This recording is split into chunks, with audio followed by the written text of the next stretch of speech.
have regarding the initiative. So as I said, this is the frequently asked questions initiative, the webinar for it. My name is Bill Quaid. I'm the Deputy Associate Administrator for Hazardous Materials Safety. And this is kind of my brainchild, which is why I wanted to participate in this webinar. So go ahead, next slide. At PHMSA, we always start with our mission. Your safety is our mission. Our mission is to make sure that we have safe transportation, hazardous materials. So these materials are essential for our way of life and our economy and many, many things that we do. And we have a very good safety record, but it is our mission to make sure that remains a very, very good safety record and make sure that, you know, new and emerging issues don't impact our safety record. So we work very hard to make sure that happens. Next slide. So on March 22nd, we announced an initiative, and the idea is to convert historical letters of interpretations into broadly applicable frequently asked questions. Now, at PHMSA, we've got somewhere along, I mean, thousands, if not tens of thousands, letters of interpretations that go back, you know, 20, 30 years. So there's a lot of them, and we have them in a database, and you can theoretically search them and get information out of it. But I've used that database myself. It's not really great. You got to go through each letter individually and read them. And so we wanted to, and on top of that, I mean, honestly, over the years, there are times when the agency has flipped its position on a subject. And so we might have letters of interpretation out there that say one thing and other letters that say something else that occurred 10 or 15 or 20 years later or something like that. And so, you know, this initiative is to try to get all the information that folks need into one place. The other thing I forgot to mention is you know, if you don't specifically know that a letter of interpretation has been issued, you know, you may not know where to go, or the fact that you need to check our database. Nobody really wants to check our database on a regular basis to keep up to date on the new ones. There's a lot going on. And so we wanted to put these into a group of frequently asked questions. And so that, you know, we had at least most of the major questions answered in, you know, a relatively short and concise, you know, way. And so to start this off, I asked our team, and Arthur led that team, to go through all of the letters that the agency has ever written on applicability of the hazardous materials regulations in 171.2. Seemed like a good place to start. Do the regulations apply to me?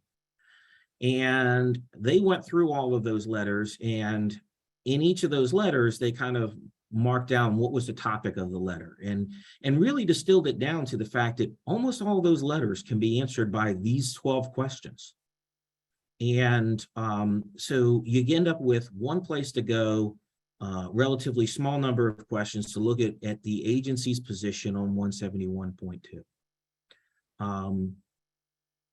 You know, this is something that, like I say, I mean, formerly, before I joined the Pipeline Hazardous Materials Safety Administration 3 years ago, I spent 27 years with the Federal Motor Carrier Safety Administration. For those of you on the line who are familiar with the Federal Motor Carrier Safety Regulations and on hours of service or driver qualification or maintenance of vehicles or any of that type of stuff, if you've worked closely with FMCSA, you know that they did this. They put their Q's and A's, their interpretations into a set of discrete Q's and A's, and you've got people like Label Master or J.J. Keller. When you buy the Federal Motor Carrier Safety Administration book, it is formatted in such a way that the section is in white, and then following the section, there will be a section in gray with the frequently asked questions.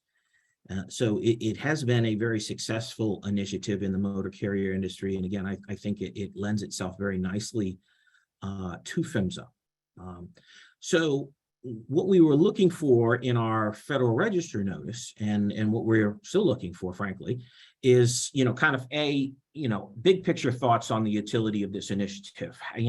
Whether or not you think this effort of looking at all of our historical letters of interpretation and distilling them down into a manageable number of Qs and As is worth the effort. We also were looking for folks to look at these 12 Qs and As and think to yourself, do these 12 Qs and As cover what I need from the agency on the subject of applicability of the regulations? I mean, and I would really invite anybody that has an interpretation that they rely on a regular basis involving the applicability of the regulations to look at that and say, hey, is this letter covered in those 12 questions? One of the things I want to know is, do these 12 questions cover what you need for applicability of the regulations?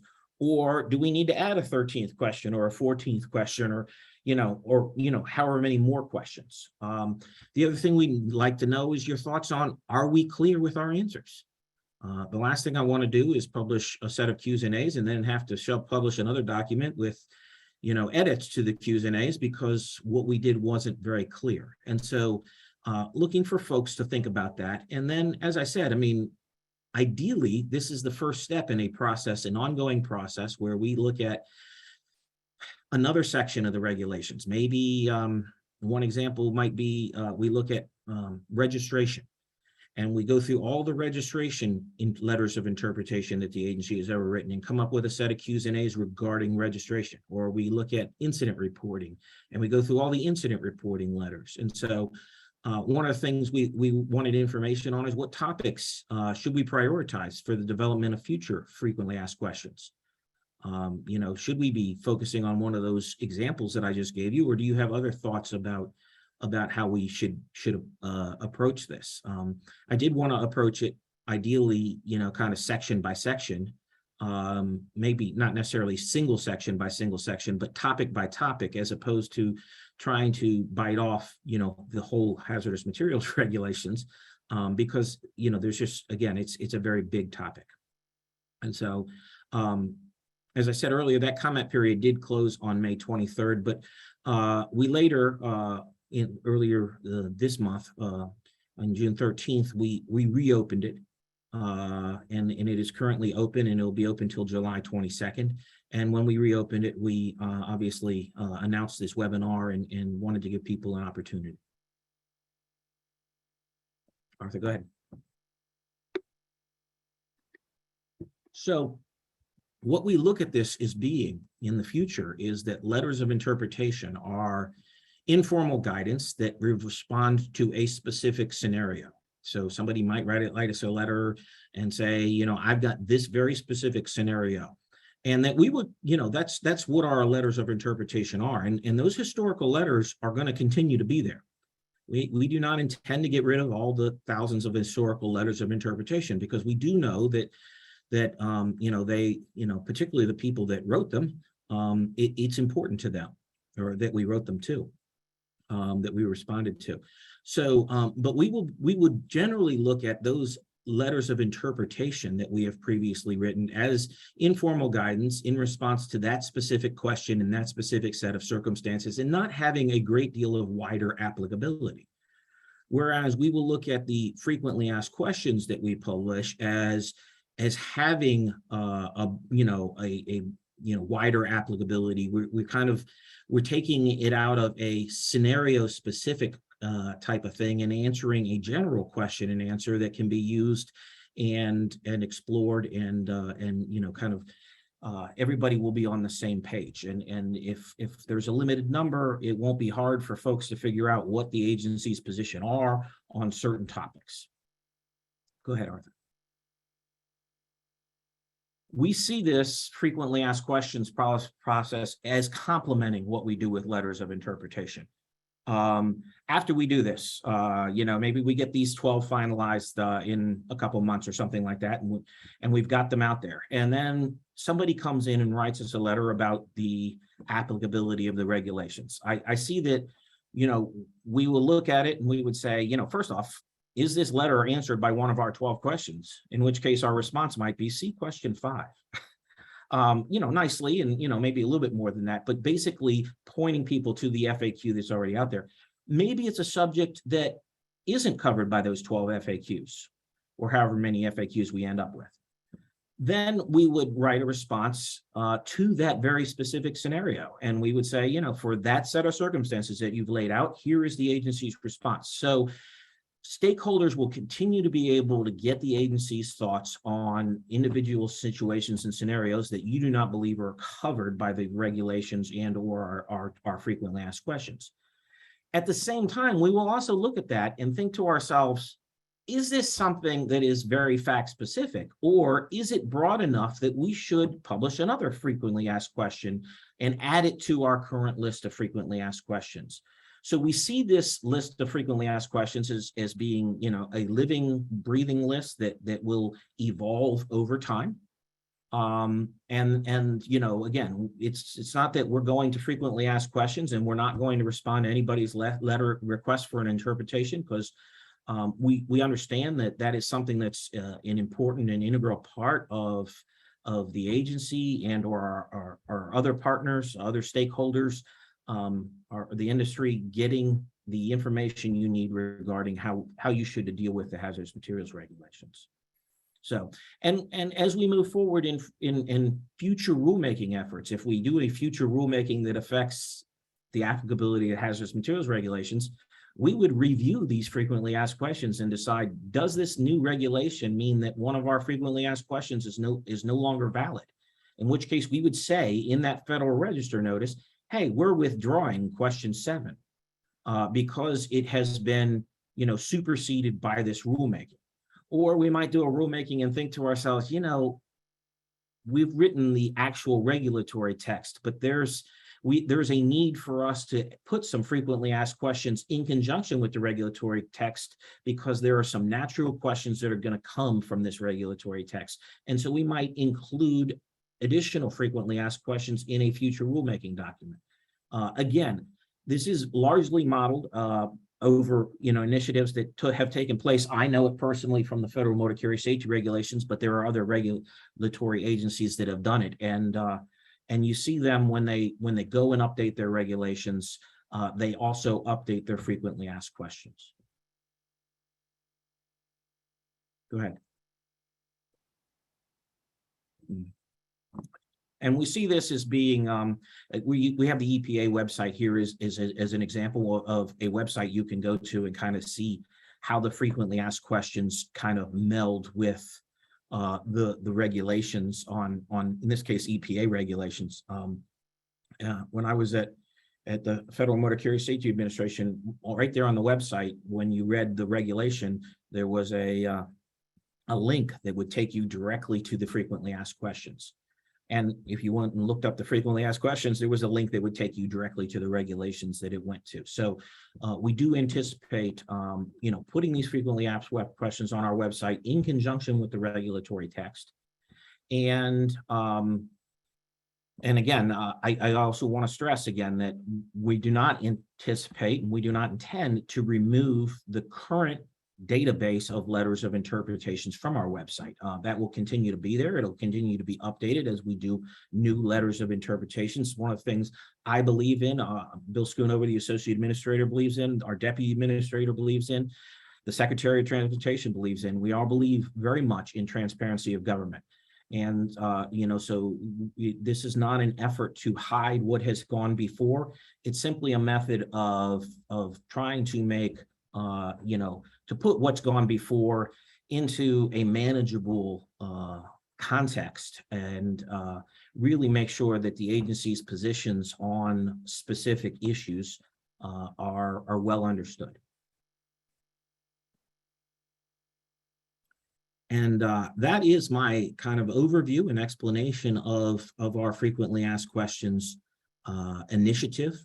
Again, our ask is that you reread that Federal Register notice and look at the 12 questions that we've come up with and think to yourselves, are there letters of interpretation that I'm aware of that aren't covered by these 12 questions that I think need to be? And please, if you have those, submit them to us.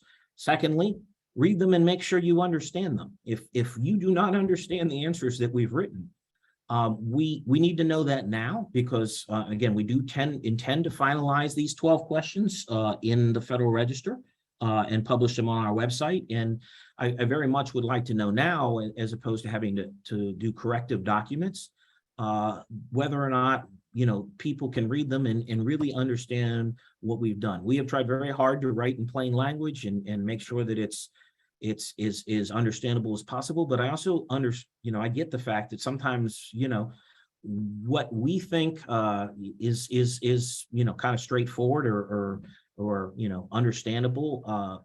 Folks out there that are practicing this in the daily industry and things like that, it may not be as straightforward to you. And frankly, you're the ones I need to understand it. I do not need, I do need my staff to understand it, but mostly I need for the industry to understand what the agency is trying to do. So would ask that you take a look at this document and those 12 questions and answers, and let us know whether or not you think there are additional questions we should add. Maybe there's some questions on there that you don't like. Maybe there's some questions where we could revise the text and make it more clear, and would love to hear from all of our stakeholders on those issues. So with that, I will open it up to questions. You can either unmute yourself and ask a question, or you can put one in the chat box if you choose to do it that way, and I'll ask that Arthur kind of monitor that chat box and let me know if there are any questions.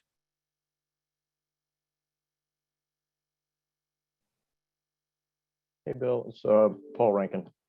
Hi, Paul. How you doing? We're very much in favor of this. I think it's a good idea at this stage. I think it might get a little tougher, as you guys go further down the road, but that's for another day, not to worry about. In this regard, though, and overall, is your intent to maintain, for, as it were, in perpetuity, all the existing letters of interpretation and just sort of keep them available, and then add this as a block of, obviously more easily understood language with respect to the HMR? Yes, it absolutely is our intent to continue to maintain all of the letters of interpretation, the historical letters. I will say that it is also, though, our intent to put some language on that website that indicates that the letters of interpretation were written about specific scenarios and don't necessarily have broad applicability. And if you're looking for the agency's position with broad applicability, we would refer people to the Q&A document. Perfect. Thank you very much. What else? Hi, Bill. This is Dell. Hi, Dell. Good. Hey, first off, thank you very much for hosting this webinar and providing an opportunity. And thank you, staff, for all their efforts in putting this together. We really appreciate it. Certainly, one of the things that I and other individuals use frequently is the OCFR. And sometimes that has been lacking in up-to-date interpretations and links and things like that. As part of this process, in addition to summarizing and putting in FAQs for general applicability, to keep the OCFR up to date, where you can go to specific sections and paragraphs, et cetera, and find the interpretations that may apply to those specific sections.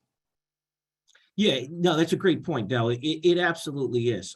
We've been working over the last several years with the OCFR to try to make sure that as we make updates, they get reflected there in a very timely fashion.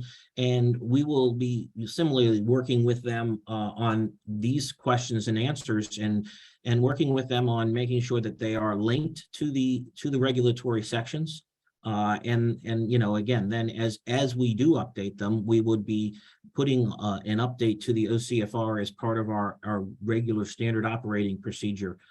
Again, because we intend to issue them and update them on a continuous basis through the Federal Register, that helps with that process. It's not something we're going to be doing outside the Federal Register process. And so we'll be working with the OCFR to make sure that as we update our Qs and As in the Federal Register, the OCFR also gets updated. Obviously, both being maintained by the same agency of the government.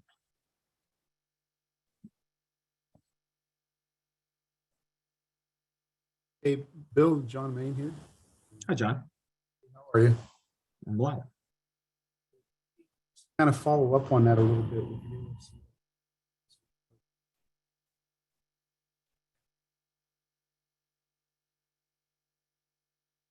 Okay, John, I think I lost you after we want to follow up on it. Just to follow up on Dell's question. Yes.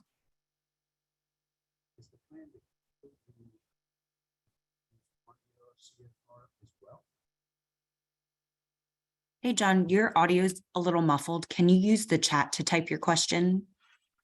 Yes, I will do that. Thank you.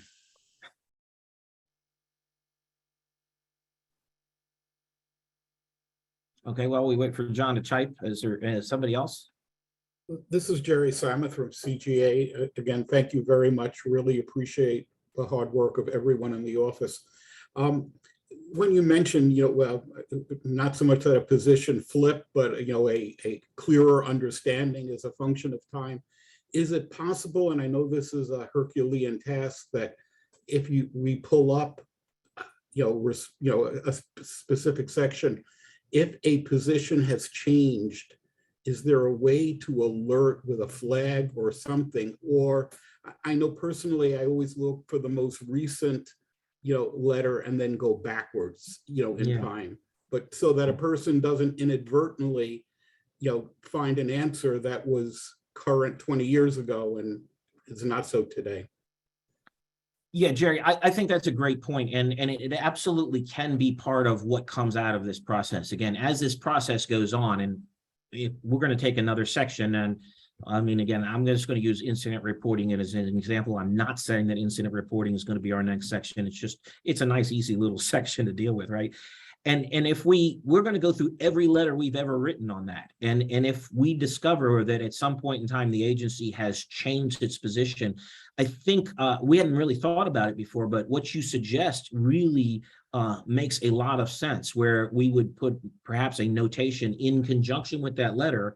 Again, not getting rid of historical letters, but putting a notation in conjunction with that letter that, there have been future letters that have superseded that. Thank you, because every letter becomes a snapshot in time of the technical understanding. We face that in our revisions and our publications when CGA comes out with a revision, many of which we are grateful that you IBR, we underline what is different in that most recent revision so the reader can quickly see where changes may have taken place. Thank you so much. Really appreciate this initiative. Okay. So Bill? I will note that Joanna has suggested that if you want to ask a question, to raise your hand so we make sure that we are getting to everybody. And I note that John's question is in the chat now. And what he's asking about is it our intent to include the FAQs in the OCFR? And will the intent be to include links to the relative interps in the FAQs? So the answer to your first question is, it is absolutely our intent to associate these interpretations with the regulations that we're displaying on our website in the OCFR. Exactly, I don't know whether or not the OCFR will include our interpretations as part of it, or whether or not we're going to have to establish a way to have a link between the two. But one way or the other, I think, from my perspective, we absolutely intend to have our regulations very clearly, saying, okay, we have, in addition to the regulation, there are some quick questions and answers on this section of the regulation, and we suggest you read them. And, a link over to where the questions and answers are. Now, it is not necessarily our intention to go backwards, which is to say, again, for the hundreds of letters that we've previously written, this letter was answered by question 1, this one was answered by question 3, this one was answered by question 12. That's just, it would be a lot. And again, our point is that, those old letters are going to have, I think, a little bit of more limited applicability. And we're going to be looking at the Qs and As 99% of the time. So. Okay. We have other questions in the chat.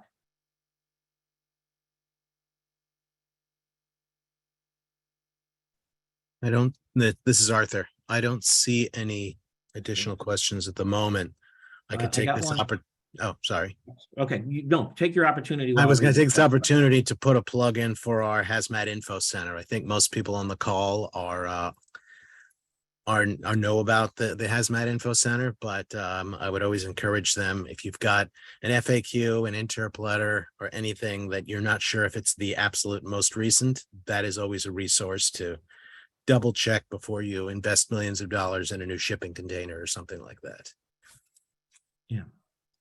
Okay, and so there was a question from Virginia at Costa about members being concerned that the FAQs could be removed and not available for future use, such as the LOIs. Again, I think, again, the way this process works is if we were going to remove a question, we would do it through a notice and comment process in the Federal Register. So I'm not saying that the agency wouldn't necessarily remove a question in the future. Again, I would note that over time, the Federal Motor Carrier Safety Administration has removed questions. Mostly, though, they're removing questions based on the fact that those questions are no longer applicable because the regulations themselves that the question referred to had changed. But so, like I say, the current list of FAQs is going to be a current snapshot of the agency's perspective on that section of the regulations. She goes on to ask whether the FAQs would be considered official and the LOAs would be more informal.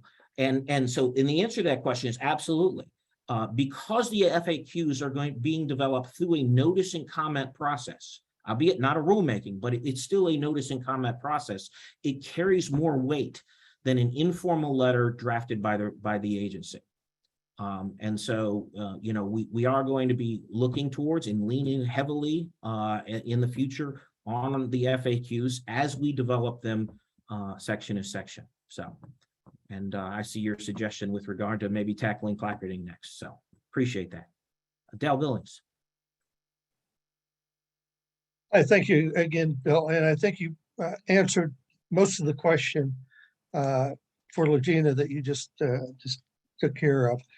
Bottom line, I think, though, is that if there is a change in the regulations that would cause a revision to one of the FAQs, those also would have an impact on the associated LOIs that were issued. So do you have an intent at that point to, number one, you just said that you would publish that revised or that removed FAQ and give the explanation for why it was removed or why it was updated. But would you go back and rescind or modify the existing LOIs along with the FAQ? Well, again, that hasn't been a practice, and I'm not sure that it's practical. To every time we do a regulation, go back through the thousands of letters that we've issued in the past, and going back God knows how many years. And so, it hasn't been something that the agency has done in the past. And it's, again, it's not a workload that I'm sure that we could even take on if we wanted to. So our intention would be for the FAQs to really be the view of the agency's current position. And again, have the LOIs continue to be what they've always been, which are responses to specific questions. It looks like Paul Rankin's got. Thank you, Bill.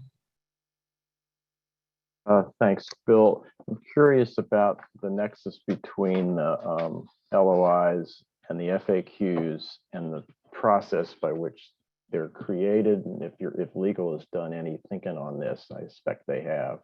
On the one hand, you have an LOI, which is site-specific, as it were, written by a company, specific fact situation, interpretation by the agency, which may or may not be broadly applicable across even an industry type.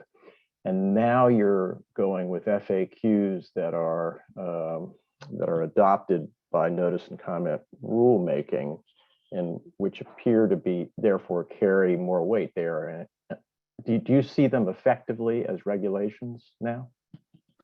Well, again, this is a legal thing that has been covered, okay, and they are not regulations. And our website will make that clear. They are our interpretation of the regulations, our reading of the regulations. At the end of the day, they will not be enforceable. We will not be writing enforcement cases based on the fact that somebody violated question 12 of the regulation. Any enforcement which might be done by the agency or any of our partners would be done on the regulation itself, what's in the Code of Federal Regulations. So these guidance documents will, again, they have a stronger, more legal standing than the regulation, but they are not meant to replace a regulation or augment the regulation. They're simply meant to explain the regulations. And so what we're trying to do in the FAQs is explain the regulations, not augment the regulations. And again, I would open this up as an area where if you read our response and you think to yourself, well, wait a second, you've gone well beyond, you're expanding the scope of the regulations with this response. We need to know that now if people feel that way, because it is absolutely not our intention in these FAQs to expand the regulations. This is not a rulemaking process. We have worked very closely with our attorneys, so we don't think we have. But again, we've been wrong once or twice in the past, and if you think we're wrong again, please let us know. Could I ask Arthur or Joanna to drop the actual March Federal Register notice into the chat? We had dropped the 16th Federal Register notice into the chat, but one of our commenters has indicated, and correctly so, that notice doesn't have the actual 12 questions I've been talking about. So if we could drop the actual March notice into the chat, then everybody on the chat will have access to the actual 12 questions that we developed that we think cover the letters of interpretations, historical letters of interpretations we've written on 171.2. Thank you, Arthur. God, you're quick. My That pleasure. takes That's that. the PDF. I'm going to put another one up there too that'll have a link to where people can comment. Still, I have great staff. Any other questions?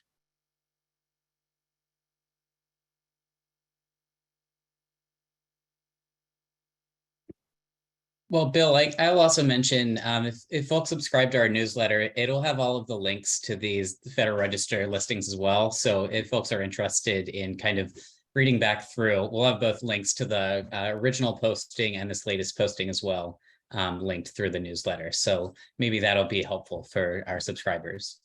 Okay. And see, now I love the fact that Logan is using this as an opportunity to plug our newsletter. We do work hard on our quarterly newsletter, and would encourage folks that are interested in what the agency is doing to subscribe on our website to that. Del Billings, you had one more question. It's more of a comment. Thank you again, Bill. I just want to thank everyone who put this together. I think this is an excellent opportunity to talk about it and provide discussion on the intent of what the notice was, because speaking to several members and others, we all had questions on what the March notice was. And I think this clears up quite a bit of it. Really appreciate you and your staff taking the time to put this together. And maybe this can be something that becomes a little bit more of a standard. I know it's a lot of work, but I think doing this can provide opportunity for discussion and perhaps enhance even the comments you get on rulemakings and this type of notice in the future, Bill. So again, thank you very much, and we really appreciate it. You are most welcome, and I want to thank those you and a couple other people who did approach us and say, hey, you're the intent of what you're trying to do in this March notice isn't really very clear. Again, we need that kind of feedback. We're not trying to be vague or or unclear. But sometimes we don't always hit the mark, and I'm always happy to get that type of feedback so that we can have a good, honest discussion and move forward all on the same page. So I think with that, I don't see any additional questions. I want to thank everybody who's taken the time to be with us this afternoon or morning in your case. Again, please let us know what you think. Looking forward to seeing the comments on this. Appreciate it. Thank you very much. Thank you, everybody. Okay, thanks, Arthur. Thanks, Peter. Thanks for everything you've done on this. Sure.